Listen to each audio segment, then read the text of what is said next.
Good afternoon, everyone, and welcome to our webinar. We are glad and thankful that you are able to join us this afternoon. Today is the last session of the Cybersecurity Awareness Seminar series entitled How to be Cyber Safe, hosted by the UPLB Information Technology Center in partnership with the Institute of Computer Science, Computer Training and Extension Division. I am Lee Christopher R. Lactuan, and I will be your host for this afternoon. And once again, welcome. Magandang hapon po sa inyong lahat. To our faculty and staff, and to our speaker, thank you for your time in making this event possible. Now, to have a quick recap of what we had so far dito sa seminar, we started the series with Professor Danny Mercado, the director of the UPLB ITC, sharing to us how to be cyber safe, followed by Mr. Jacob Hanselin, an IT Security Compliance Officer from the UPLB ITC, discussing to us a secure work from home setup. And last session, we had Professor Bethel De Robles from ICS as well, discussing cybersecurity for UPLB faculty. And for this afternoon, we will be talking about cybersecurity for UPLB students. Now, after the talk, we will have our Q&A session, and then you may ask our speaker and our panelists directly, or you may type your questions in the chat box or in the Q&A tab. And please be reminded that we are also live on Facebook. For those who have questions later, you may type your questions on the comment section. Also, certificates will be given after the webinar, so make sure to answer the evaluation form, wherein the link will be shown to us on the screen later. With that said, to start things off, we have the director of the Institute of Computer Science, Professor J. Pabico, to give us his opening remarks.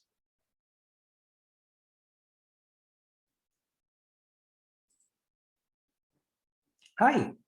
You're here. Wow, awesome. Thank you very much for your interest on how we are going to make ourselves safe in today's cyber world.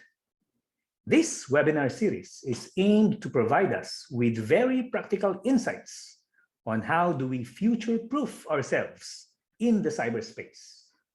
And mind you, I think you will agree with me that in the future, aside from the physical space, the cyberspace, which I think others have started to brand as the metaverse, will become a significant part of our daily lives. And being careful on how we live or conduct ourselves in that space will protect us from its current exploits and its future problems. We do not want to carelessly leave behind our so-called digital footprints, which later will become our headaches, do we?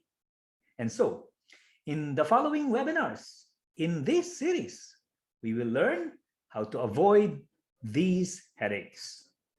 My heartfelt thanks go to the ITC with Sir Danny for collaborating with us to serve the UPLB community. My unending thanks also go to the people behind the scene so that this series will happen. The ICS Computer Training and Extension Division Head, soon to be Professor Catherine Laurentan. Thanks to the speakers, Sir Danny, Sir John Jacob Glenn, and Ma'am Bethel. With them talking, I guarantee you that there will be exciting practical things to learn. So sit back, relax, and enjoy the talks.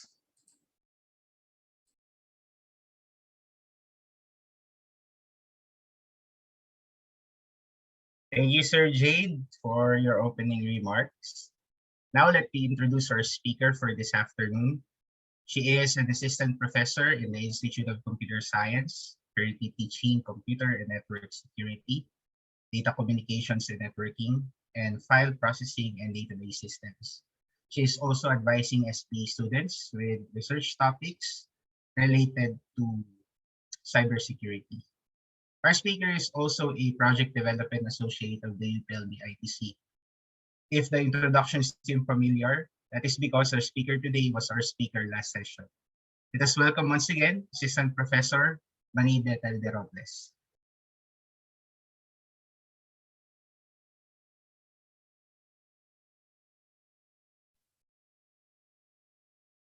Hello, hello. Good afternoon. Thank you, Sir LK, for that introduction. And thank you, students, for attending our fourth and last webinar for the Cybersecurity Awareness Series. I've already shared my slides. Kita nyo ba? Yes, ma'am. Okay.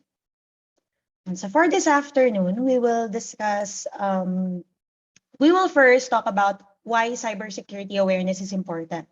So ano ba yung cybersecurity? Why do we give effort in learning what we should do and avoid to protect our cyberspace? What are some cyber threats that you may or may have already encountered? So next, we will also discuss about the tips that we can follow to protect us from those cyber threats. And we also have some security tools or services here that we can use to add a layer of protection to our devices. And then we will also discuss some challenges and actions that we can do regarding security in social media. And I think this is very relevant since most of our time online is spent on social media platforms. And lastly, we will discuss where we can go to when we need help. So where do we report the incidents of cyber threats, cybercrime, what help is available to us when we become a target of cyber abuse. There. So yun yung pag-usapan natin for this afternoon. Hopefully, you will get some insights here for this last webinar, and we'll look forward then in learning more about cybersecurity. So ano nga ba yung cybersecurity? As defined by the National Institute of Standards and Technology, or NIST, they are the ones who develop cybersecurity standards, guidelines, best practices, resources in the US, and we also adapt it here in the Philippines. According to them, cybersecurity is the ability to protect or defend the use of cyberspace from cyber attacks. This is the simple definition na pinrovide ko here for this webinar. So cyberspace, diba? It's the environment where we interact or communicate with people, with the software, with the devices, and the services that we use over the internet. So we want to have a space free from attacks, free from threats. So yun yung bagay na gusto nating i-protect. And cybersecurity also is the process of protecting information by preventing, detecting, and responding to those attacks. Because of the pandemic, we are spending more time online than ever. We have online classes. We use different tools and services to communicate in class. We use social media platforms to connect and update with each other. We also play games online to connect and to compete with other players. From the recent survey that we sent to the UPLB students last week, 140 students, UPLB students answered. And based on their response, so isa sa mga tanong doon is that the average time that they spend using their devices. So based on their responses, they spend at least 10 hours per day using their devices. And most probably, the time that they spend around that time is spent online. So the online world offers so many opportunities for us in terms of learning and in terms of social development. But it also places us at risk of cybersecurity threats. Of course, the best way to provide or the best way to fight those threats is through prevention. Bago natin malaman how do we actually prevent those attacks, we should at least have an understanding of the common threats that we can face, especially you students, the common threats that can be faced or that you may face as students. So here are just some of the threats that you can be aware of.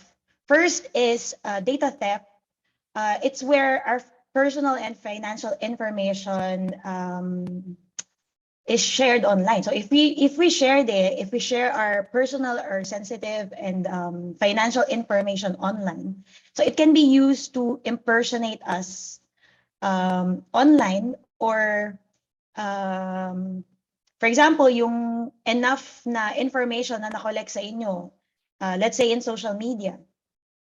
So it can be used to create a fake account, to impersonate you and to trick your friends or your family na posing as you, but to do malicious activities. Possible din yung resetting of passwords. So since some services ask for security questions, then usually yung mga security questions na yan, saan kayong city nakatira, ano pangalan ng pet nyo, ganyan. So from those information that you share online, so they can use it to do those things. And if, for example, kung financial information naman, so they can apply for loans, for services na nagre-require ng payment. And all other malicious activities that can be related to your personal information. Next is mobile malware. And mobile malware is a malicious software specifically designed to target mobile devices. You have your smartphones, tablets, and then yung goal of the malware is to gain access to your private data, like your username, your password, even your bank details. So this is actually a growing threat, and these attacks continue to increase every year. Based on the survey that I mentioned, for UPLB students, 98% who answered the survey use smartphones daily. So this is something that we really need to be aware of. And just recently, if you have read the news about Google, so yung Google daw ay nag-take down ng some apps in the Play Store that have been discovered to contain malware. So this is not the first time that it happened, but they found out that there were malicious apps that were distributing a Trojan called Sharkbot, where it can steal your bank details and secretly transfer money out of your accounts. And so this is something that we should really be aware of. Diba? Again, since we're using, mostly we are using smartphones, but to access, to use applications or to access services online. And next is malicious social media messaging. So these are the attacks where social media platforms like Facebook and Twitter are taken advantage of by the attackers. So some of their scams may include fake giveaways to trick you into providing personal information. So itatanong nila yung address, yung name, contact details, and so on. Another example is, maybe I've seen this, yung mga videos with enticing titles regarding, let's say, celebrity news, shocking global events. And so you may have already seen this before, yung a title, yung mapapik talaga yung curiosity mo with the titles that they give. Diba? The inner Marites in us is triggered dun sa mga titles na yun. But those videos actually contain malware. And so there are more examples of malicious social media messaging. And we will discuss them later on when we go to security in social media or the social media threats. Another issue, another threat is camfecting. Camfecting, this is a type of malware that specifically targets the camera on your device. We usually have a built-in webcam in our laptops, or ginagamit din natin yung cameras in our phone. And and during this pandemic, diba, we are having online classes. So for some of us, we buy web cameras for the classes or for online meetings. So from that, if we're not careful in downloading software, so it may probably contain this type of malware, wherein this is a privacy concern, where an attacker can observe you without your knowledge, so using the web camera. And then lastly, we have social engineering. So these are the attacks that rely on manipulating the users to reveal confidential information. And so they will craft an email or a voice or text message, and they will impersonate someone you know to convince you into revealing information or to transfer money. And so an example of this is those who usually call posing as an employee of a company. So may mga ganong cases. I'm not sure if you have encountered it. Usually may call na regarding a company asking you to avail a service or upgrade an existing service. And may sense of urgency, usually yung mga messages na gano'n. Na limited period or limited time available lang yung pag-avail ng offer na yon. But then, you need to confirm your personal information. Kanina nakapangalan yung account, ano yung contact details, and probably they will also ask your bank information to proceed with the service. Ayan. So just this morning, meron din ako na-receive na text regarding GCash. Yan, na may cash gift daw for loyalty. Ayan. So kailangan ko lang i-click yung link. Yan. So it was sent by an unknown number. And so I'm not sure how they got my contact information, but ayun. So it's an example of a message, yan, posing as someone else or an organization to probably to reveal information, to refer you to a login web page wherein you will reveal your username and password for that account and so on. So again, these are just some of the threats that you may or may have encountered. And so marami pa, di ba? But paano nga ba natin i-prevent yung mga cyber threats nito? How do we prevent ourselves from being a victim of these threats? Here are just some general cybersecurity practices that you can follow to help protect yourself.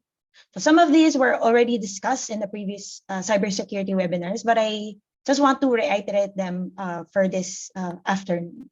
So the first one is to avoid sharing personal information. So we have to be mindful about the information that we share online. We have what we call personally identifiable information, or PII. These are the information that can be used to distinguish or trace an individual's identity. So example nun ay yung name nyo, full name, address, email, contact number, birth date, passport number, license number, credit card number, and so on. So it's important that we keep them safe since it can be used to commit fraud or to steal your identity. And although usually, diba, we, or most of the time, we provide those information to websites when we create an account or when we want to use their service. However, we also have a right to refuse to provide them. So if you think na hindi reliable or hindi trustworthy yung service, but you have the right to refuse to give your PII. Yeah, so unless there's a law that requires you to provide your personal information. So one thing that you just need to make sure is to read the privacy policies of the services or the websites that you want to create an account with before you actually provide your information. So yung privacy policies na yon, they tell you how they store their data, how they use the data that you will provide, how do they secure it, and so on. And next is to install antivirus software. So this is an additional step that you can take to ensure the protection of your personal devices. In the survey that I mentioned, majority of the students have antivirus software installed, which is good. And ayan, sabi dito, 67.1% answered yes. Dun sa question na do you have antivirus software on your computer? For those who have not installed or not sure if there's an antivirus software already installed in their devices, so majority of the students' reason is that they are not sure which antivirus software to install. And so ano nga ba, what is the best antivirus software to install? So it depends on your device, the specifications of your device, the software that you use, and even the features that you need in an antivirus software. And so, of course, yung base feature ng antivirus software ay to scan for viruses. But they also have, some softwares also have additional features that you might want to use. In the previous webinar, it's already mentioned about this website, PC Mag. So they test antivirus apps and they also categorize them depending on the need or the current setup of the user. Ayan. So makikita nyo dito that what is good with this website is they update it. And so makikita nyo kung kailan siya huling na-update. And then again, you have categories depending on your needs. So they have best free, best Mac, best malware protection, best ransomware protection. If you're not aware of, or if you're not familiar with this, ransomware is also a type of malware wherein it encrypts your hard drive and then demands a ransom for it. Meron din tayong best spyware protection. So spyware, it's for malicious software. It's a malware, or usually it's made into a malicious software where it can monitor your activity silently. So nandun lang sila sa device mo and then they gather data without your knowledge. And cam-fecting spyware is an example of this. And so you can check which one or which category yung gusto nyong i-prioritize depending on the your need, or again, your current setup. Meron din ditong pros and cons. You can also compare the specifications. And of course, as student, gusto natin yung free software. Diba? So meron din silang list of the best free antivirus software that you can install. If you're using Windows 10 or 11, you probably have Windows or Microsoft Defender antivirus. Where nandito din sila sa PC Mac. So Microsoft Defender antivirus. And so nakalagay dyan, built-in na yon in Windows. So if you're not sure, if you answered dun sa survey na you're not sure, if you have antivirus installed and then you're using Windows, so there, you can check this out. And you can also check out yung other antivirus software here. Okay. Ayan, balik tayo dito.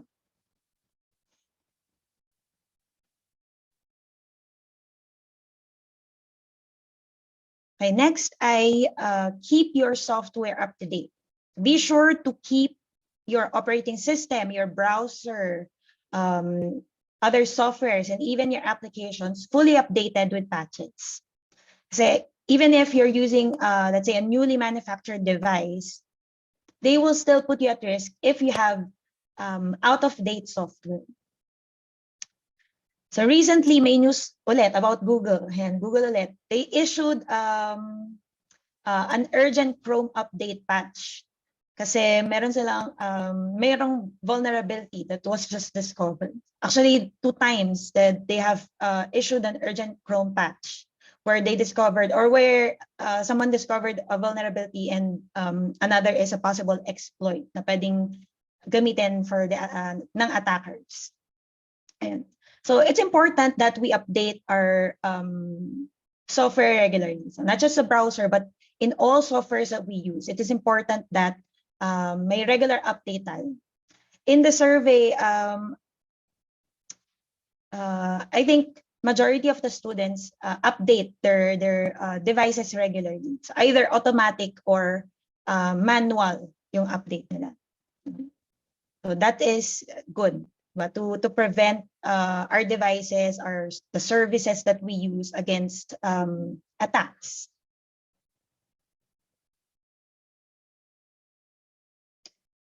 Next is be on guard for phishing. And phishing, sabi dito, is an attempt by criminals to trick you into sharing information or taking an action that gives them access to your accounts, your computer, or even your network. So it's a type of social engineering attack. It may strike as an email, a text message, or websites, posing as a trusted person or organization. And then they may want you to open or download an attachment or which can contain malware, or request you to click a link that will redirect you to a fake login page. And usually there's a sense of urgency. So sabi ko nga kanina, di ba? There's a sense of urgency in those types of messages, or probably a problem that you need to resolve in the message that they crafted. So how do we avoid them? We can avoid these types of messages or these tricks by training ourselves into spotting a phishing attack. And so some of the signs usually include the following. So number one ay suspicious looking source email address. And yung sender, if you will check at first glance, they may look legit, but if you take a moment to actually examine it, you should be able to see the difference between the fake and genuine email address. For example, for online shopping, let's say you receive emails from Lazada, and you'll see that yung Lazada, they use the domain lazada.com.ph, so like support at lazada.com.ph, for example. And then eventually you received an email from Lazada support.com.ph. At first glance, it looks legit, but if you check it, you will see that it's suspicious because it's different. The domain is different from what you usually receive. Okay? Next is generic greeting. Like, dear customers, so yun yung makikita natin, instead of the customization that most companies or services offer. Ayan. And then we also have yung spoofed hyperlinks, wherein the malicious links can be hidden within a text in the email. And so makikita nyo yun if you hover your mouse over the link. And then, and so before you actually click it, and example nito, I'm not sure if you can see it. And if I hover dito sa part na to, hindi ko alam kung kita to sa share screen. And but if you hover an image or a text with a link, dapat makikita mo yung preview niya or yung full address niya dun sa lower left side ng browser nyo. So you can check if yung link na ba yun ay nagma-match dun sa yung preview, yung full link na makikita natin or yung preview ay nagma-match ba dun sa naka-display dun sa message before you actually click it.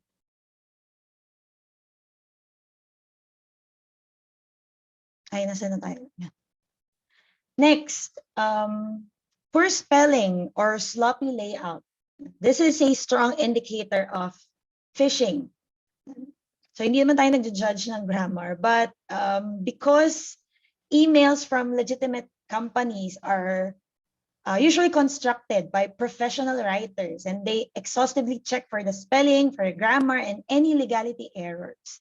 Right? So you will see or you will distinguish yung difference between the fake and the genuine email just by looking at their content.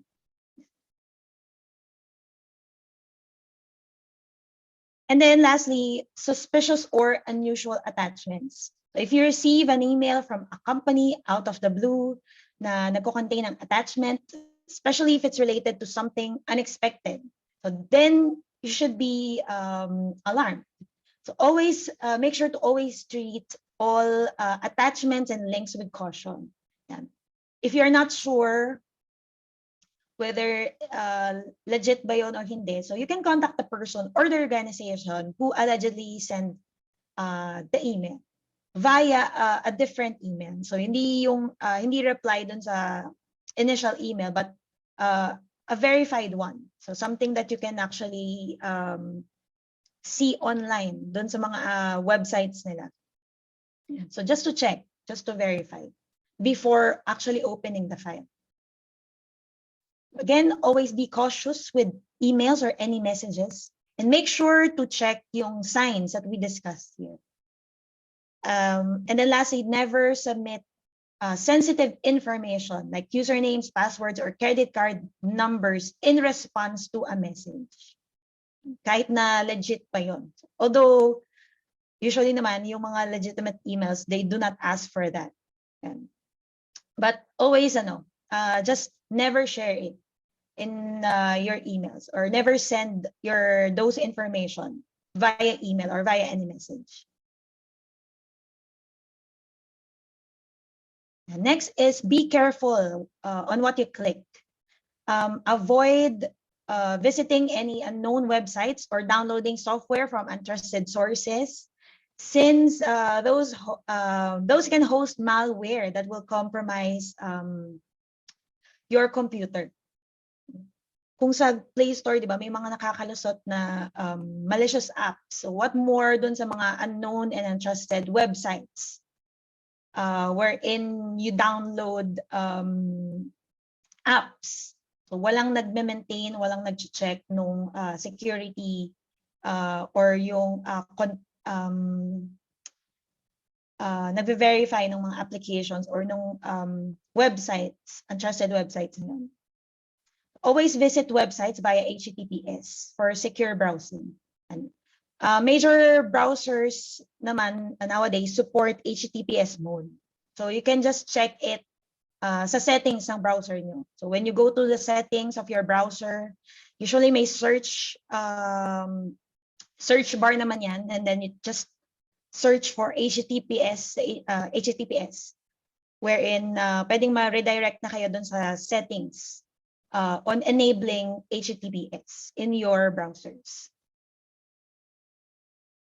And then, of course, resist the temptation to visit sites, to download torrent files. Yeah. So again, they might contain malware, so we're not sure.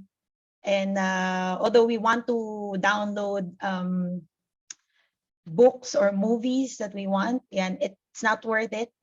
It's not worth putting our personal and financial data at risk. And bawal din yun.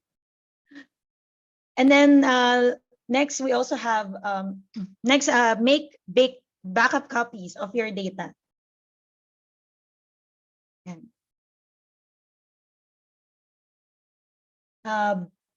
Backup, of course, you need to back up your computer regularly, either to an external hard drive or to a cloud-based storage system. So in case you need to recover data and files. So maraming cases, di ba, na kailangan natin ng backup. So for example, you've been a victim of ransomware. So na-encrypt yung hard drive mo. Nandun lahat ng exercises ng yung thesis mo, SP. Okay? Or possibly there's negligence in handling your data. You accidentally deleted it. Deleted your files, or na-corrupt yung laptop mo. You cannot recover the files there, or your device got stolen. So you need a backup in those cases. Personally, I have experienced yung my device being stolen, my laptop being stolen. And fortunately, I have a backup of my thesis at that time. But imagine if you're in that situation and bigla na lang nagkaroon ng case wherein you cannot retrieve your data. So it's really important to back up your data, your files, the things that are important to you. Here are just some practices that you can follow in terms of creating backups. First, you back up regularly. And so you set a schedule when to create or when to update yung existing na backup mo. Diba? Because if you just create a backup one, so possibly magiging outdated yung files or data na na-store mo sa backup. Next, select the right data to back up. So you select which files or folder that are critical to you. So yun yung i-check natin if the backup sila properly.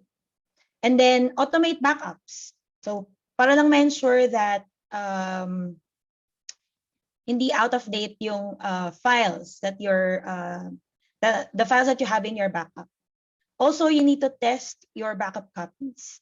Kasi there may be cases where nag-fail pala yung backup or corrupted yung file na backup. Diba? So, nawawala din yung sense ng pagba-backup since hindi rin pala usable yung files na backup mo. So, just as you regularly schedule the backup, you also should regularly test your backup copies. And then lastly, you follow the 3-to-1 backup rule. And so yung 3-to-1 backup rule, it states that you keep 3 copies of your files. Isa yung primary and then 2 backup copies. And then two of those is stored in different media types.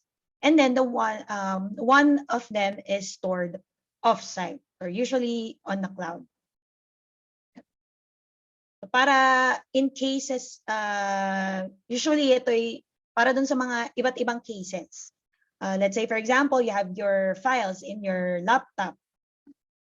And then you can keep a backup sa flash drive or sa external drive mo. So just in case na magkaroon ng problem dun sa laptop mo or dun sa device mo, diba? You have your files in a flash drive or external drive.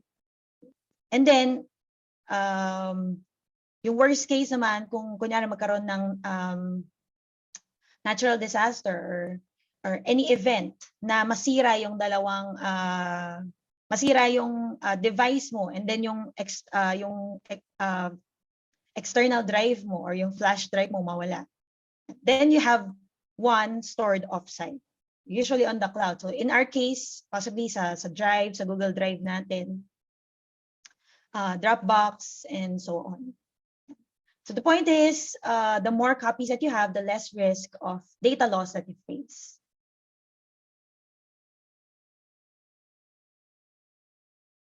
And then last is to create strong passwords. It says in this quote, a longer password is usually better than a random password. So this is based on the recent guidelines for password policies created by NIST. And so according to them, password length is more important now than complexity. So this makes sense since longer passwords or passphrases take longer to crack, and they are easier to remember than a series of meaningless characters. And so they recommended that the passphrases or passwords should consist of at least 15 characters. Next, you should also avoid using birthdays or family and pet names, location, and standalone words, since those passwords are commonly used passwords that hackers can retrieve or guess. So, kung dictionary-based yung password mo, so madali lang yun since iraran lang nila yon sa file sa isang dictionary. Or yung data related sa iyo. So since we share information or we share our personal information online, if the hacker collects enough information, but they can try to guess your password. So using those information. Next is changing passwords regularly. So it's not recommended anymore. Since, di ba, mahirap na ngang magsaulo ng password. So what more if you try to change it every now and then, right? And usually what happens is users change their passwords in predictable patterns, like adding a single character to the end of their last password. Or replacing a letter with a symbol that looks like it. So nagawa nyo na ba yun? Let's say yung password nyo ay password 123. So naging password nyo ay password 1234. Yan. Or as I mentioned, replacing a letter with a symbol that looks like it. So what's better is we go through the trouble of making a good one and sticking to it than to frequently change it. Then next, we have yung enabling ng two-factor authentication. So multi-factor authentication is another security measure that the NIST recommends using. Sa UP Mails natin, di ba, we are already required to enable the two-factor authentication. And of course, for your other accounts, please make sure to do the same. But to protect your account from a breach, even if the hacker correctly guesses your password. So may additional layer of protection pa. And then lastly, store your passwords with care. And hindi na siya part ng NIST recommendation, but if you have a habit of, let's say, taking note of your password in a file or in paper, make sure that it's secure. So consider if you're having a hard time memorizing the passwords of your different accounts, so you can consider using a password management tool.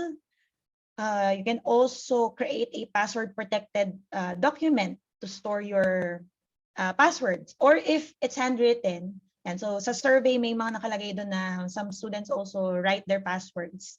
So if it's handwritten, keep it in a secure location away from your device.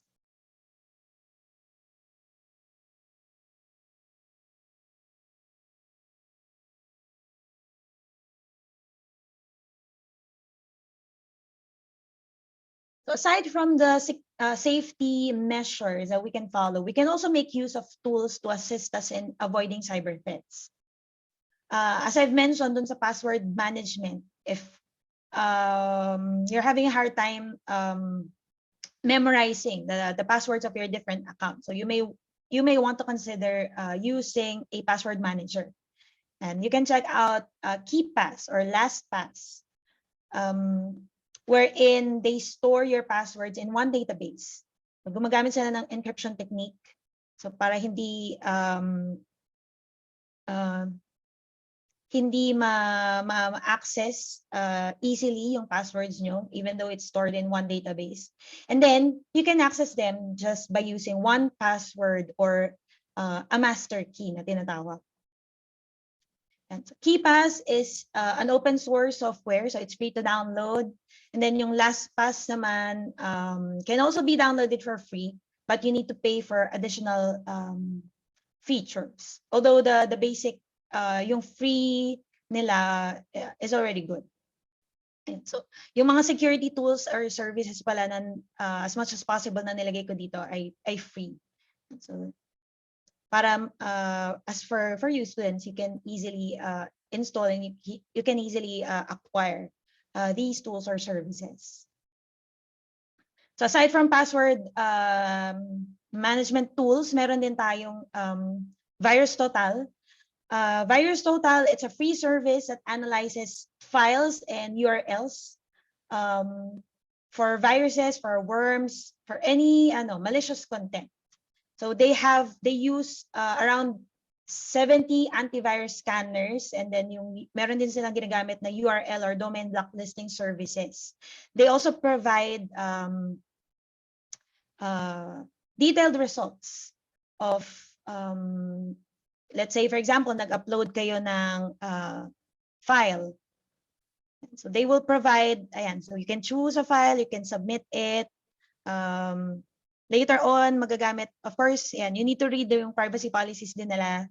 Gagamitin yung file na yon later on, especially kung may malware na na-detect. So, magiging part na yun nung data nila. So, you can, if you're not sure about yung security ng file na yon, kung safe ba yon, so you can upload it here and then they will provide details. Let's say, for example, kung may malware, malicious content, anong type of malware yung nakita dun sa file na yon. And same for the URL. So they can also scan, let's say kung phishing website ba to, or may malicious content dun sa website na yon. So you can check or you can analyze it using VirusTotal. So it's free, and so you can just visit their website.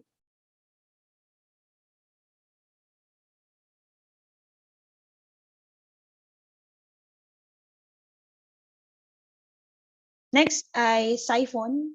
So if you want to consider using a VPN, you can check out Siphon. It's a virtual private network, VPN. It's designed to allow users to send and receive data through a secure network channel. So useful siya in cases where you want to keep your online activity private, or you want to safely connect it, or you want to safely connect to a public Wi-Fi network. So para ma-ensure na if you log in, for example, sa isang account, but you're using a public Wi-Fi network. So if you're using a VPN, so you can be sure that encrypted yung data. So hindi nakikita yung nilalagay mong credentials na pinapasa mo dun sa service or dun sa website. Another useful thing about VPN, if you want to access a website or service that is not accessible to your location, so you can use VPN to spoof your location. So you can check yung Siphon. So again, it's free. Same as KeePass. So free siya. Open source application din siya, where you can view and check its source code. So maganda din dito, they have people who audit the code, and then there are also external firms that also check yung security and yung validity ng implementation ng software. And then lastly, we also have Vercrypt. Vercrypt is a tool that allows you to encrypt your data. So let's say, for example, you have a sensitive data that you want to encrypt. You can store it in your flash drive or your hard disk, and then you can encrypt it using Vercrypt. So in that way, even if an attacker gets hold of your data, they will still not be able to access the contents unless they know the key or the password. I think in Windows, they also offer yung volume encryption feature called BitLocker. If you can check it although I have not used it, but merong nag-exist na volume encryption feature then in Windows, and even in Mac OS, they have what they call file vault. Na it's also a full disk encryption tool.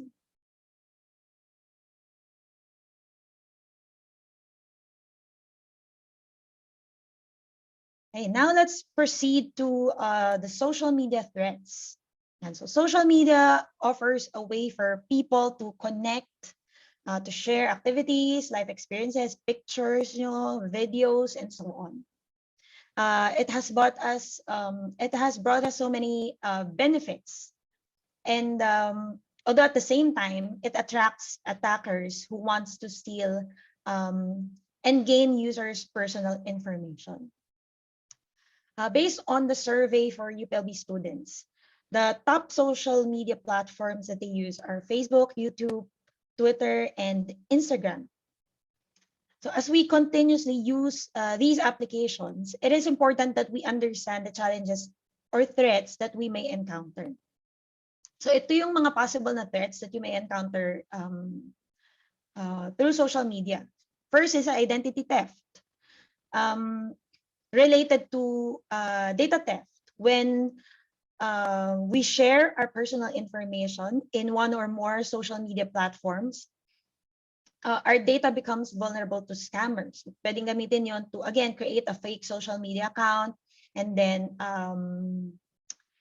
they can trick your friends and family members into taking, let's say, for example, money, or asking them for personal information.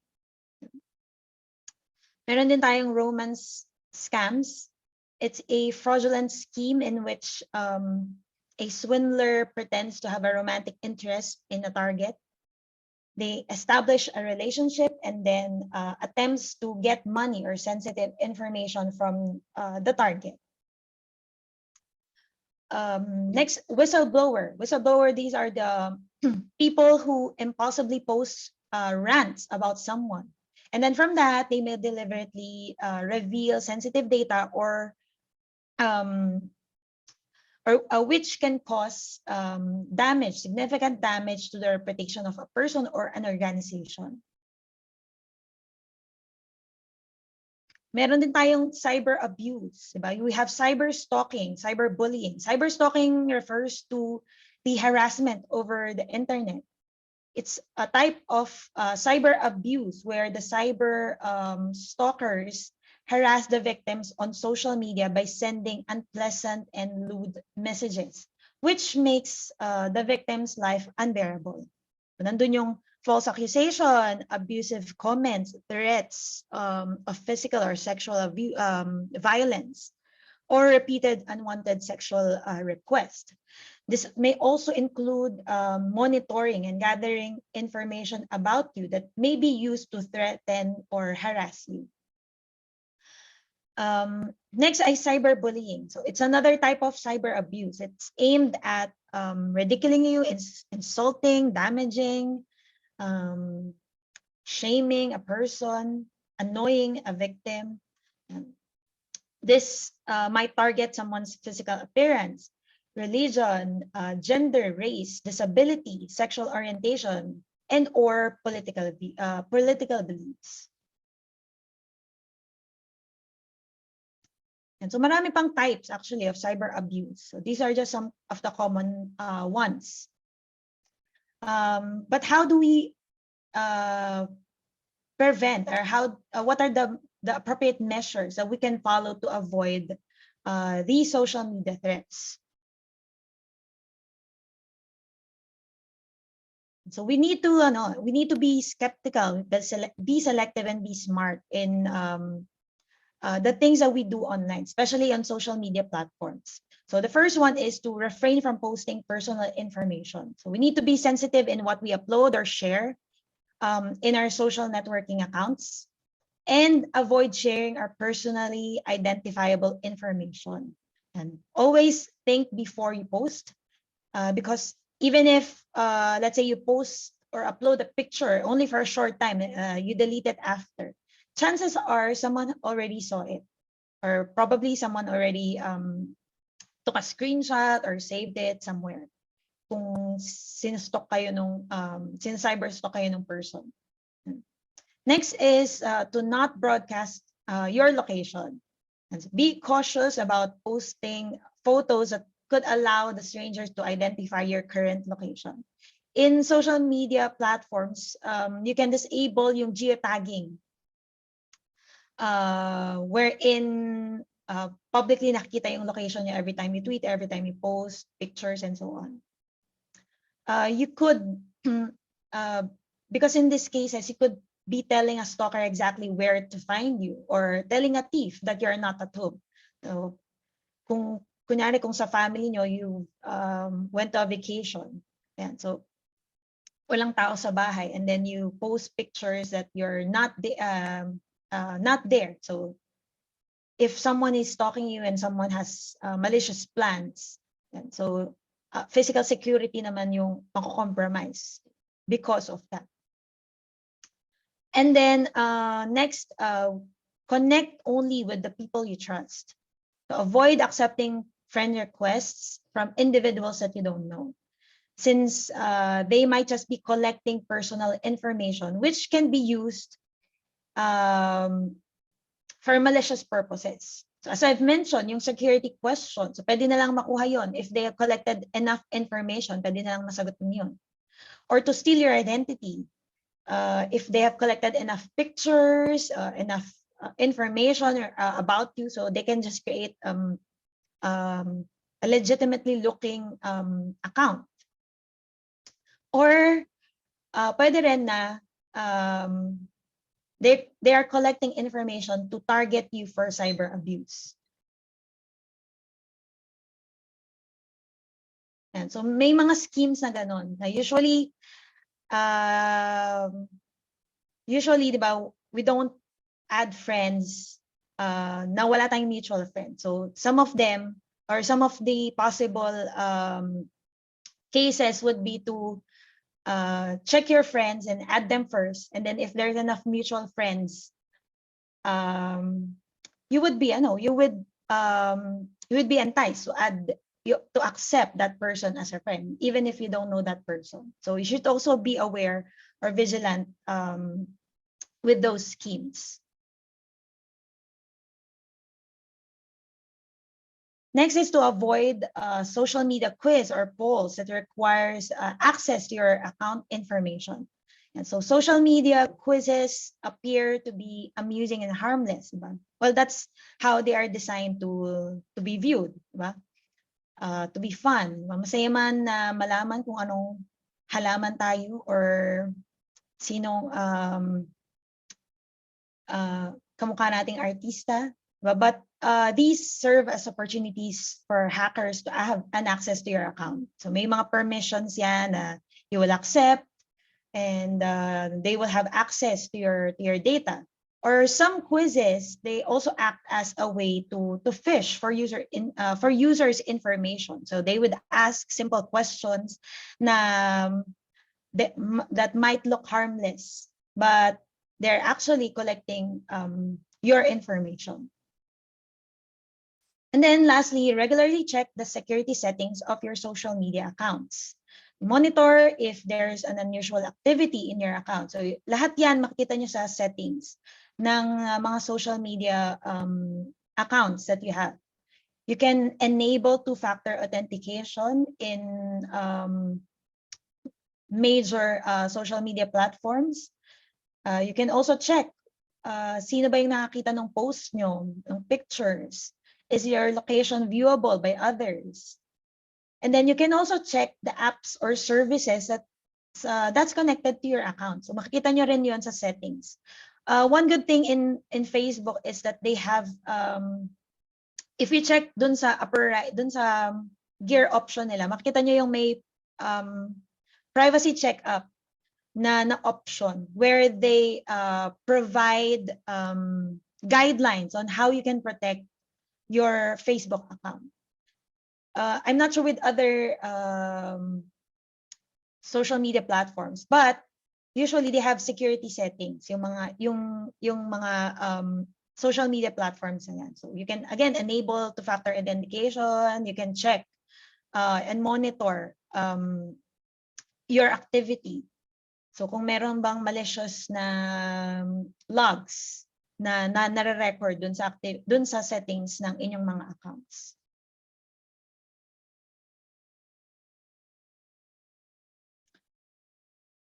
And now, what if we become the target of cyber abuse or cyber crime? What do we do? Ano yung action na pwede natin gawin? So before yung action, paano ba natin malalaman? How do we recognize that the issue is already considered a cybercrime? So it's important that we read on the cybersecurity related laws in the Philippines. So dito, I just listed some of them. We have the E-Commerce Act of 2000, RA 8792. So under this law, so I will just briefly discuss some of the things you might that might be useful to you. But lahat naman to available yan online. You can search for it. Ano ba yung provisions? Ano yung punishment for violations? So ano yung offenses na makikita nyo for every law na nakalagay dito. Yung E-Commerce Act of 2000, so it's more on it's about yung sa offenses for hacking, cracking, unauthorized access to a computer or to a system. So yung goal ay to modify or steal information without the knowledge of the user. Under din dito sa E-Commerce Act yung piracy, unauthorized copying, reproduction, distribution, downloading, uploading of copyrighted materials through the internet. Yan. So dyan makikita nyo ano yung ito yung mga violations na yon, and then ano yung corresponding punishment. So may fine, usually may fine, and may imprisonment din, a number of months to years yung consequences. And then next, we also have Cybercrime Prevention Act of 2012. We will see here the offenses against illegal access, hacking ulit. So nandito din yung data and system interference, misuse of devices, any computer and content-related offenses like fraud, cybersex, spam, forgery, identity theft, libel, and so on. So may reaffirmation then of existing laws here like anti-child pornography. So makikita rin yan dito sa Cybercrime Prevention Act of 2012. In Data Privacy Act of 2012, so it refers to the processing of our personal and sensitive information. So it protects our privacy, it regulates the collection, recording, organization, storage, updating, modification, blocking, erasure, and destruction of our personal data. And so, in this law, makikita nyo na we have the right to know paano ba napaprocess ng isang organization yung data na pinaprovide natin, how they are stored, how they secure the data, how they use yung personal data na pinrovide natin. We also have Anti-Child Pornography Act. So it refers to the blocking and filtering of any form of child pornography. Anti-Photo and Video Voyeurism Act of 2009. So this law prohibits recording videos or taking photos of a sexual act or the private area of a person without the consent of the person that's featured in the video or in the material. And then lastly, we also have a policy here in the university, yung acceptable use policy for IT resources of the UP system. So nandun yung guidelines in using the IT resources provided by the university. So it includes our UP Mail. So how do we use our UP Mail, yung online services or websites provided to us by the university, the protected materials that is given to us, that is shown to us. So mostly on the things that will bring damage to the university and any misuse of those resources for personal and malicious gains. So yung mga bagay na yon, so makikita natin yon sa UP System Acceptable Use Policy. There. So from those things, but if we are aware, if we are informed of the possible cybercrime or cyber abuse we may encounter, so these are the steps that we can take if we have become a victim or a target of cyber abuse or cybercrime.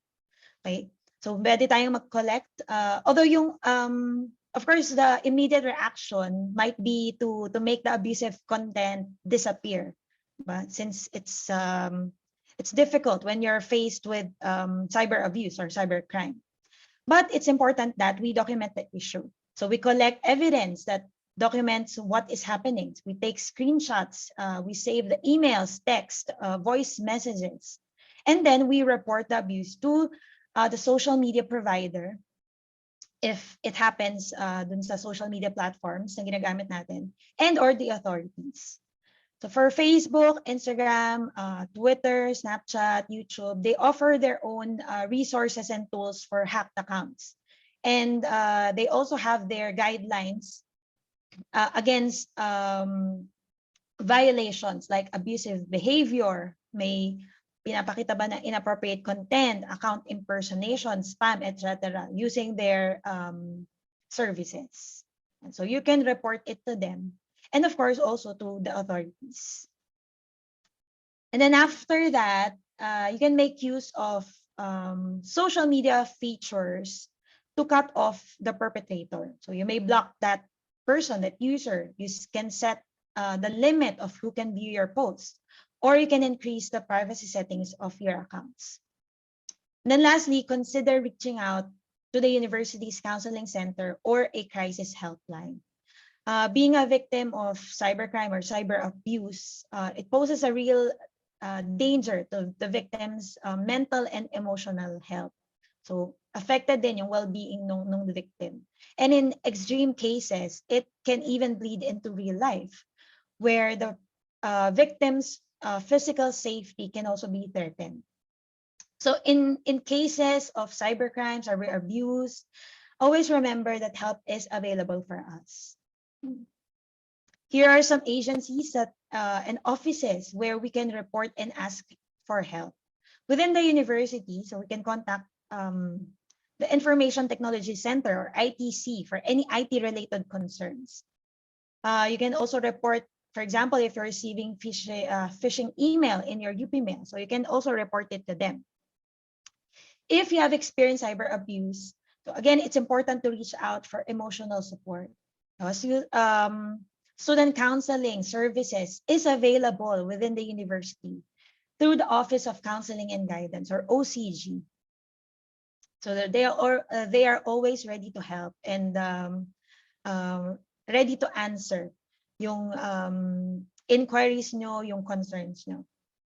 And then we also have agencies and offices like yung PNP Anti-Crime Cybercrime Group. Meron din tayong NBI Cybercrime Division, DOJ Office of Cybercrime. So in terms of cybercrime or any cyber-related offenses, so you can report it to the following agencies. And then for privacy concerns, you may also contact the NPC or the National Privacy Commission.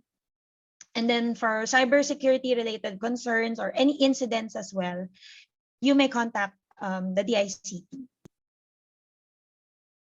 There. So ito yung kanilang email address. You may contact them here. And so for ITC, I also provided yung kanilang Facebook page, wherein this webinar is also being streamed there.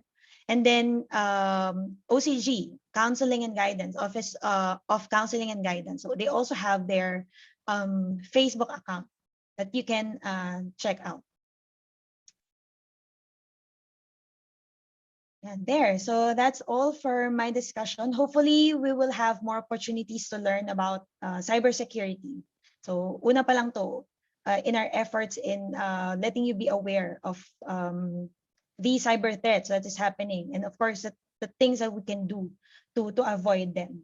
And I hope you can also continue to participate. So again, let's be vigilant in what we do online. Let's work together. Let's do our responsibility towards a secure cyberspace. So yun lang. Thank you. Maraming salamat, Ma'am Bethel, sa shinare mo sa amin.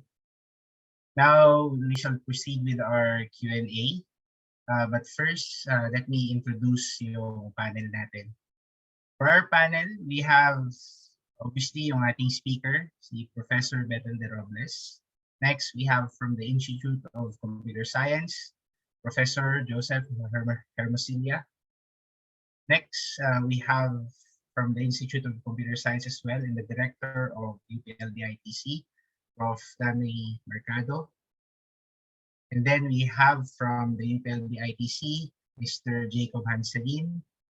And lastly, from the Office of Counseling and Guidance Office of the Vice Chancellor for Student Affairs, we have Dr. Eric Vernon. Now that we have introduced our speaker, and also our panelists, please be reminded that you may ask your questions on our Q&A tab, or you may simply type in our chat. And for those watching on Facebook, you can type your questions on the comment section. So with that said, any questions? Siguro paunahan na natin, Ma'am Bethel, itong isang question sa Q&A tab natin. Sabi ni anonymous attendee, for the antivirus software on your computer, is it okay to just have the default in PC, like yung Windows security for Windows? Ma'am Bethel and the panelists, okay lang ba raw na kahit yun na lang, hindi na siya mag-install ng additional? Ayan. So as I've mentioned, may mga pros and cons yung mga antivirus software. Usually when pag sa free antivirus software, so syempre limited lang yung kanilang features. Although ginagawa nila naman yung basic na function na dapat nilang ginagawa. So for that, I think it's already okay to to just use yung Windows security or yung Defender nga in your system. So, pwede mo rin naman i-check ano ba yung ginagawa nung Defender, ano yung mga features na meron siya. So, you can check out if necessary na ba yun in your current setup. So, you can also check yung PC Mag.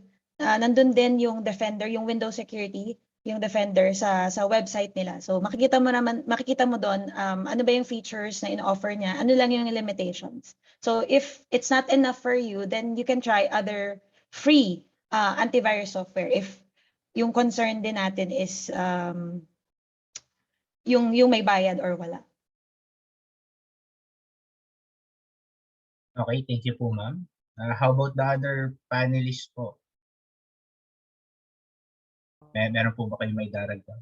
Sige, I have a few comments. Regarding dun sa built-in sa Windows, no, yung Defender ba yun? Okay.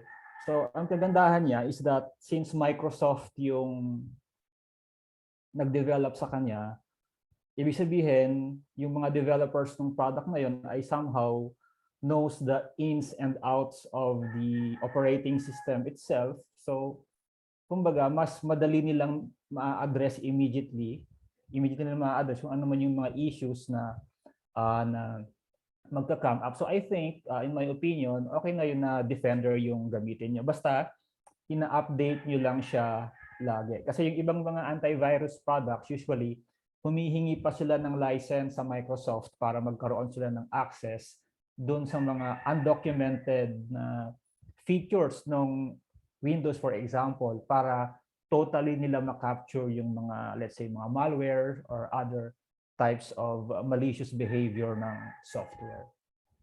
So yun yung basically yung ano. And over the years, medyo nag-improve na rin talaga yung yung antivirus product ng Microsoft, which is yung sa Defender na. So yun na yung comment ko. Okay, thanks Sir Joseph. Any other questions po sa ating mga attendees?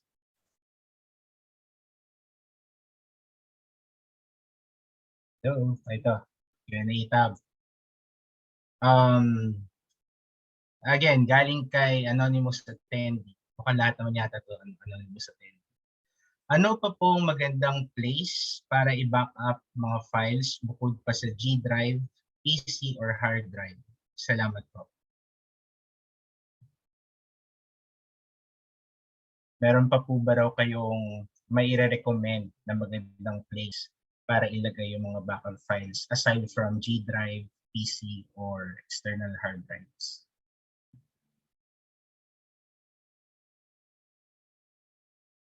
Ano ba? O, tapos na Sir Danny magsalita, si Ma'am Bethel tsaka si Sir Joseph. Sir Danny, ikaw may ma-recommend ka po ba? Hello, yes. Kung personal use, okay, personal use siguro kung meron kang thumb drive, yan, pinakamaganda ngayon yung USB drive at saka yung portable hard drive. If you have kasi bihira na lang ngayon yung writable CD, di ba? Yun, pwede ring gawing drive, pwede ring backup yon yung write once na mga CD. Okay?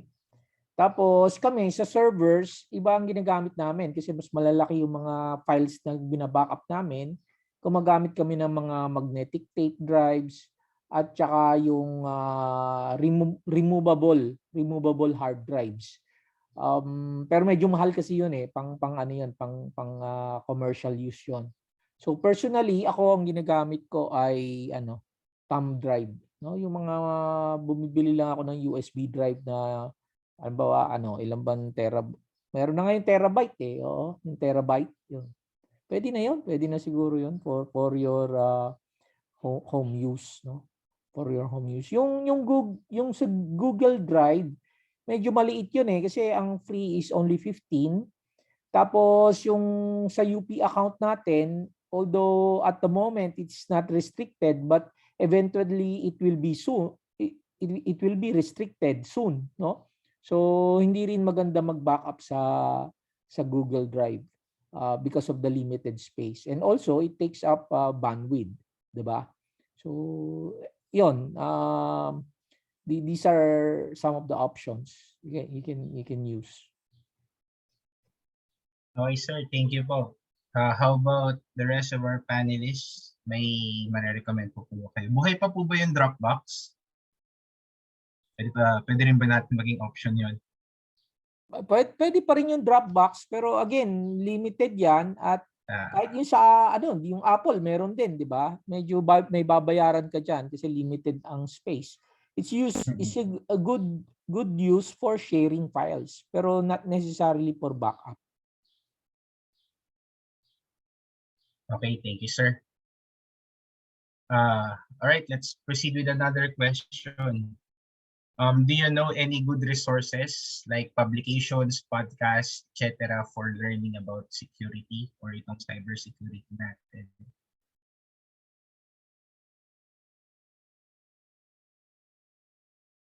Again, do you know any good resources, mga publications, mga podcasts, siguro YouTube channels din for learning more about cybersecurity? Or baka may YouTube channel kayo, Sir Jack, na gustong i-promote dyan?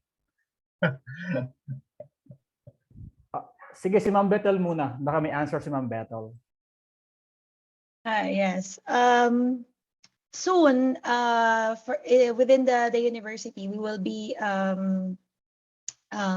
publishing a website wherein doon namin nilalagay din yung mga dinidiscuss namin here dito sa cybersecurity webinar series, and then any other contents na we think that everyone should be aware of. So that's one thing na pwede nating abangan. So yan, madedeploy na siya or mapapublish yan soon. For other resources, ayan, si Sir Jack daw sasagot. Okay, thank you. Depende actually sa level na gusto mong matutunan about cybersecurity, Kasi baka naman gusto mo usually gusto maging hacker or something, ganyan, di ba? So, or gusto mo ay personal safety lang online. So maraming options, maraming YouTube channels diyan na pwede niyo puntahan. And ako personally, dun sa technical aspect, kung gusto niyo ng details about security, Twitter kayo pumunta. So yung cybersecurity and infosec na hashtag sa Twitter, dun ka makakakita ng mga latest news and updates about cybersecurity. Kaso medyo technical lang siya. So kung medyo baguhan ka pa lang and you want to learn about cybersecurity and information security, you can actually go to Twitter. Siya yung highly recommended ko because I've experienced it firsthand. So karamihan ng mga vulnerabilities, bagong labas, makikita mo na agad sa Twitter yan. Bago pa lumabas sa mga mainstream news outlets. Yan. Twitter, yung aking suggestion. Infosec and cybersecurity. All right, thank you, sir. Thank you, ma'am. Sige, paki-take note yung sinabi ni Sir Jack na hashtag sa Twitter. Okay, we have this next question. Sapat na po ba yung firewall for Apple devices? So, Apple device user yung ating tanong. So, sapat na po ba yun? Yung firewall doon? Wala, hindi ako familiar for Apple devices, but I think yung mga built-in firewall na meron sa mga devices natin, kahit sa Windows or Apple devices, for personal use, I think it's already good to use. Kasi ginagawa nila yung basic na feature nila to block, to check the packets na dumadaan, the data dumadaan, if they contain any malicious content, ibablock nila and so on. So yun lang naman yung kailangan natin na-install unless you are transmitting or accessing broad range of different websites. So kung ano man yung ina-access mo. Yan. But for personal use, I think yung mga built-in firewall ay it's already good enough to add an additional layer of protection dun sa mga devices mo. Siguro ito yung may isa pang question dito, medyo related dyan kasi ano parang built on top of Unix system yung Macintosh. So if I use Mac or Linux, should I still buy an antivirus software? Tatanong ng isang user dito, user participant.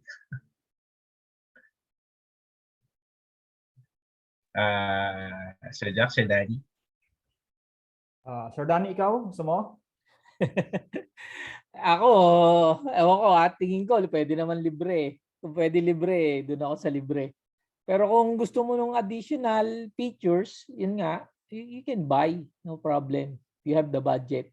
Pero at the moment, sa UPLB kasi, we don't provide the antivirus for the actual device. But we implement a firewall. No? Lahat ng internet traffic passing through the UPLB campus. So kung sa loob ka ng campus ko connect, ano 'yon na screen na 'yon for malicious content through our firewall, through our campus firewall. Pero pagka sa bahay ka o sa labas, ako hindi na ako nabili ng firewall, tawag dito ng antivirus software. Pwede na yung libre. Okay po. I guess with that question, parang kasi nagde-develop na rin naman yung mismong mga virus and as the antiviruses develops as well. Siguro parang I remember parang sinasabi kadalasan ng mga tao na kung ayaw mong ma-virus, mag-Linux ka. So I guess baka yung question relates to that na parang okay kung may ganung klaseng thinking na okay kung ayaw ko ma-virus, mag-Linux ako. Kailangan ko pa ba maglagay ng antivirus if Linux yung system ko? Sige, siguro ako ang pwede masagot dyan kasi I'm a Linux user for a long time. Ngayon lang akong pandemic nag-switch sa Windows kasi kailangan ng Zoom at yung mga online lecture. No? And in my experience, talagang very minimal yung aking encounters with viruses and malwares pag naka-Linux yung aking system. So yan yung isa sa mga personal experiences ko.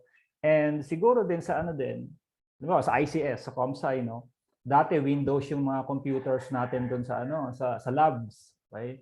And namumroblema tayo kasi ang daming virus na na nagkalat doon sa lab and ang hirap kung nawawalan ng klase dahil may virus infestation, for example, sa PC lab. So we recommended na mag-shift kami sa Linux or sa Ubuntu, specifically sa Ubuntu, no? And after that, medyo nabawasan yung malware infestation sa PC lab ng ICS, and I think it's a good thing na nag-migrate tayo sa sa Linux kasi yung probability nga usually na magkaroon ng malware or viruses sa Linux is quite low, although hindi totally zero kasi of course there are different types of malware and kumbaga konti lang medyo yung gumagawa ng mga viruses para sa Linux. Karamihan ng mga gumagawa ng virus talaga ay nasa Windows, yung kanilang pinaka-target na platform kasi maraming gumagamit. And yung Mac din, marami din gumagamit. Although konti lang yung nababalita, pero marami din actually yung mga malware na tina-target yung mga Apple products. Bakit? Yung Apple products kasi karamihan ng mga big-time individuals, yung mga important persons or VIPs, they usually use yung mga Apple products, no? So yung mga threat actors ang ginagawa nila, vice president ng isang country or vice president ng isang company, most probably yung device niya ay Apple product. So meron din silang mga malware na gagawin para diyan. So hindi totally zero. But in general, mas konti yung yung malware sa sa Linux and Mac. Okay po, thank you, sir. Ito, meron tayong question dito na I think medyo seryoso. What should I do if a friend of mine cyberbullies a former classmate of ours? So, nandun na tayo sa part ng cyberbullying. So, may re-recommend po ba kayo sa kanya kung meron daw siyang friend na sa cyberbully. So, alam niya kung sino yung cyberbully. So, ano raw yung kailangan niyang gawin?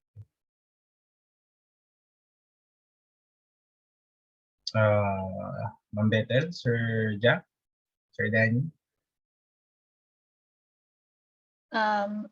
Yun, just as I mentioned before, we can document yung issue. So just to have timeline of what happened, kung nangyari siya before or kung nangyayari siya ngayon. So it's important to document it, and then we can check dun sa mga existing, if you plan to report it, yan, to or i-check dun sa mga existing laws. So we can check yung mga provisions dun sa mga existing laws na yun, if it falls on that, or if yun, pwede nating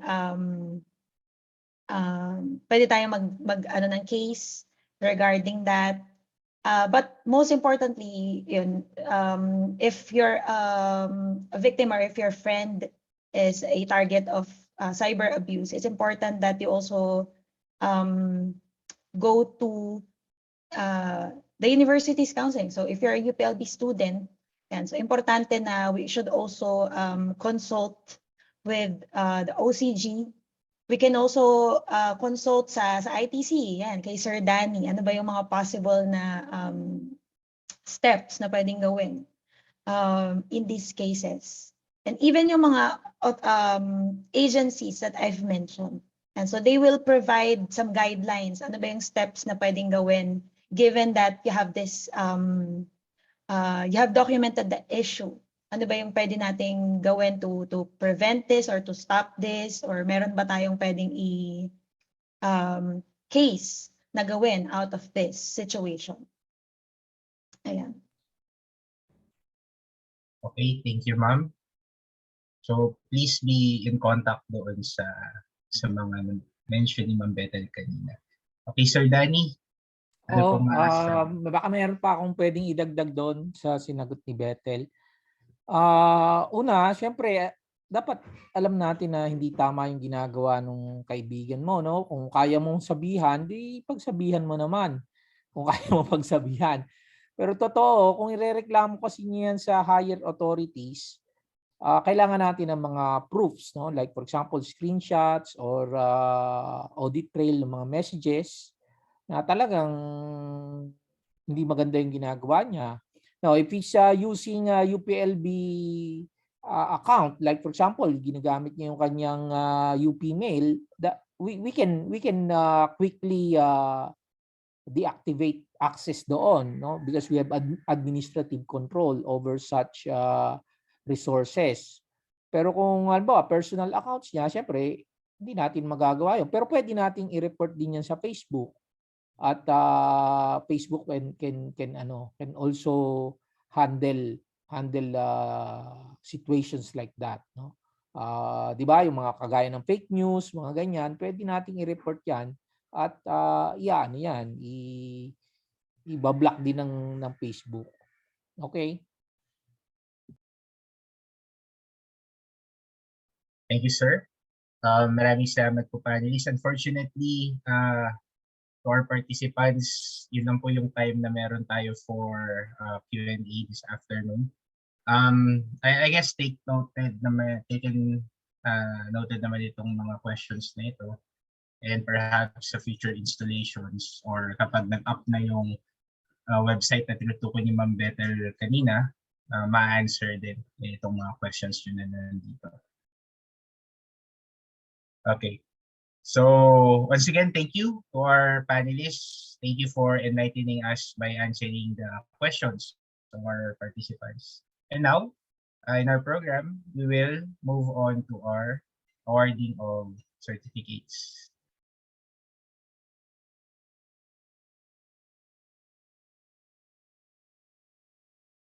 Okay. So awarding of our certificates for our speakers. So we have our certificate of appreciation awarded to Dalino J. Mercado for his invaluable time and effort as the speaker on the Cybersecurity Awareness Webinar Series 1, How to be Cyber Safe, given this 11th day of April 2022 at the Institute of Computer Science, University of the Philippines, Los Baños College, Los Baños, Laguna. So let's have a virtual clap para kay Sir Danny. Next, we have our Certificate of Appreciation awarded to Judge Jacob Glenn Hans Salim for his webinar Series 2, Secure Work from Home Setup.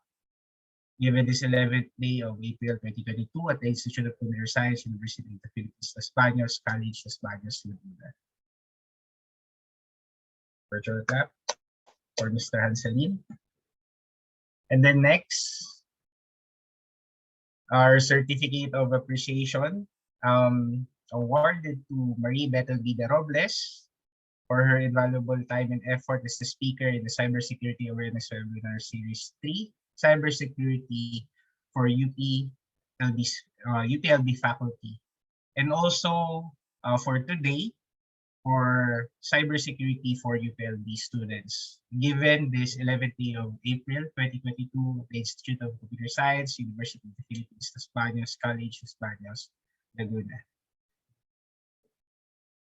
Okay, so that's it for our speakers. And moving on to our certificates for our panelists. We have our Certificate of Appreciation awarded to Sir Danny Mercado once again as being part of our panelists in answering the questions from our participants. And then the same Certificate of Appreciation to Mr. John Jacob Glenn Hanselin and also to Professor Maribel B. De Robles, and then Sir Joseph Anthony C. Hermosilla, and then Dr. Eric Vernon Y. D. For their invaluable time and effort to be one of the panelists in our web series, all throughout our web series, given this 11th day of April 2022 at the Institute of Computer Science, University of the Philippines, Los Baños College, Los Baños, Laguna. Okay, I think that is all for our certificates.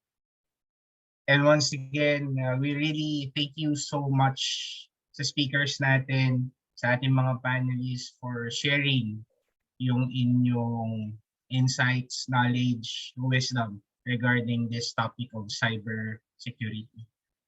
And now to close our webinar series, let us welcome once again the Director of the UPLB ITC, Professor Danilo J. Mercado.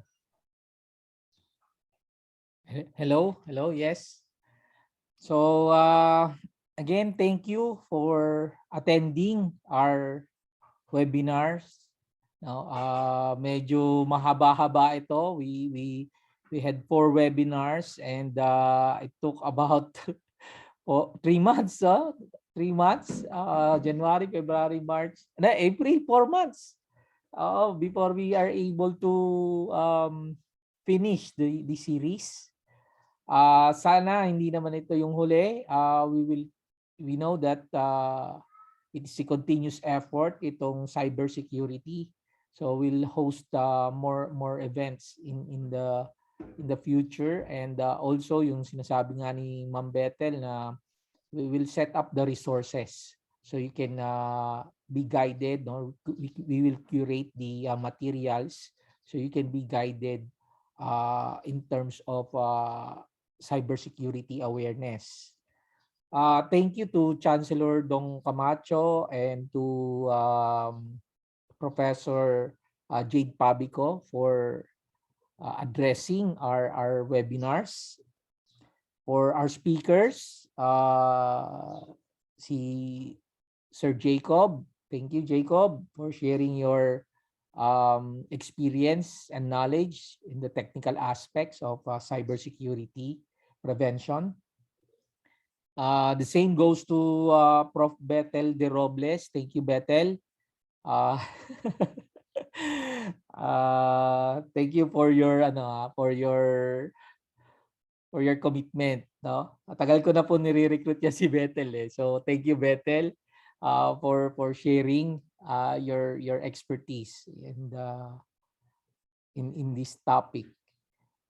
To our panelists, thank you, Sir Joseph Hermosilia, for sharing your technical expertise, no? The same to Dr. Eric D of the OBCSA. To our partners, yung the Institute of Computer Science seated team headed by Professor Kat Tan. Okay, thank you for again partnering with us, co-organizing this event. And may mga kasunod pa to. So I hope hindi kayo magsawa.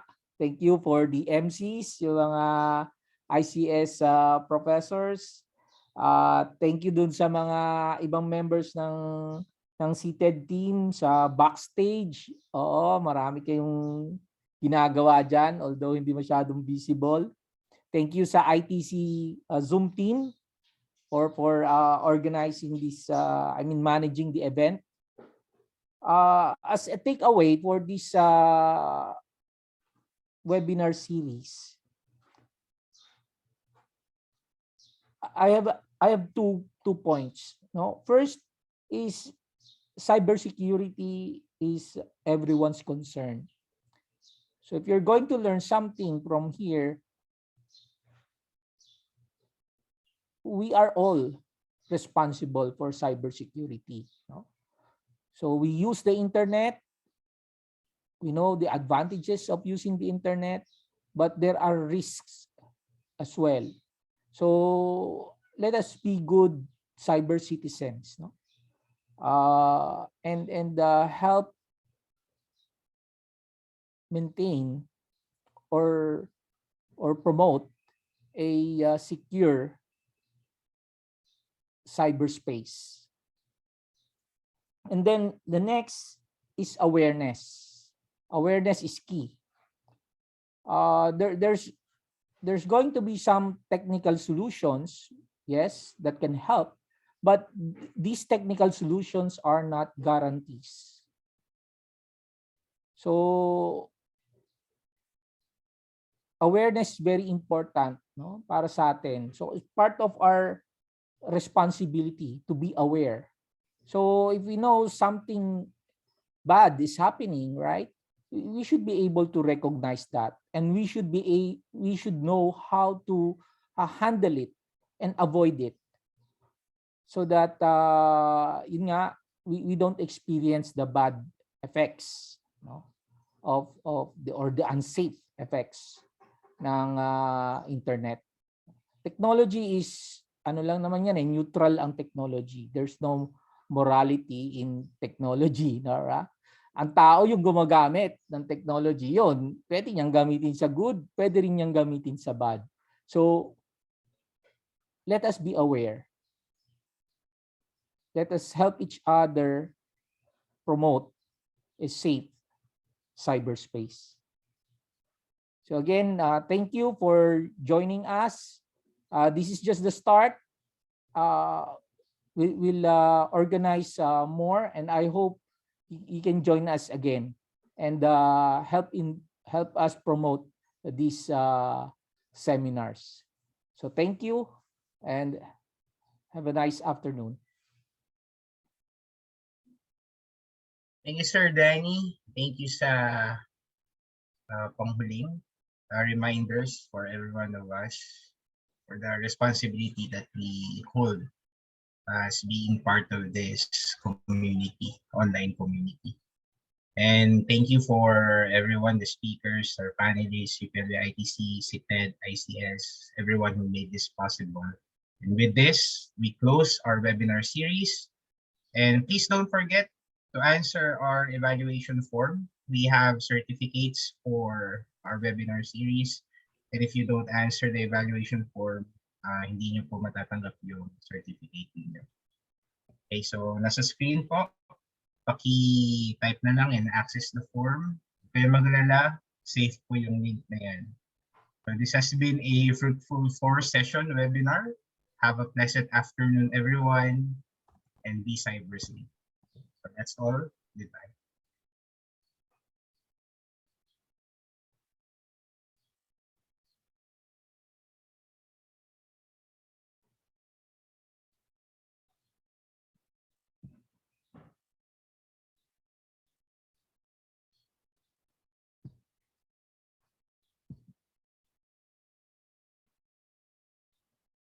Oh, thank you, team. Thank you, thank you. Thank you, LK.